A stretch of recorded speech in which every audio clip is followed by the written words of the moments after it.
பாருங்கள் இடிமுரசு டிவி. இது உண்மையின் முரசு. உள்ளூர் செய்தி முதல் உலகச் செய்திகள் வரை உடனுக்குடன் அறிந்திட இடிமுரசு டிவிக்கு சப்ஸ்கிரைப் பண்ணுங்க. அறநிலைத்துறை வீட்டின் மீது விழுந்த மரத்தை அப்புறப்படுத்துமா?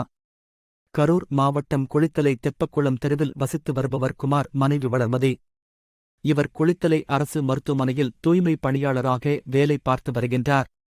இவர் குடியிருந்து வரும் ஓடு வீட்டின் மேல் அருகில் உள்ள ஐயர்மலை கோவிலுக்கு சொந்தமான போவரஸ் மரம் ஒன்று நேற்று காற்றுடன் பெய்த மழையினால் சாய்ந்து விழுந்துள்ளது. இதில் மேற்கூரையில் உடைப்பு ஏற்பட்டுள்ளது. இதுகுறித்து குளித்தலை வருவாய்த்துறை மற்றும் ஐயர்மலை திருக்கோயில் அலுவலகத்தில் மரத்தை அப்புறப்படுத்துவதற்கு கோரிக்கை மனு அளித்துள்ளனர்.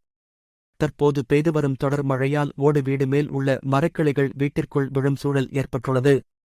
அசம்பாவிதம் ஏற்படும் முன்னரே சாய்ந்த மரத்தினை அகற்ற நடவடிக்கை எடுக்க வேண்டுமென தூய்மை பணியாளரின் கோரிக்கையாக உள்ளது.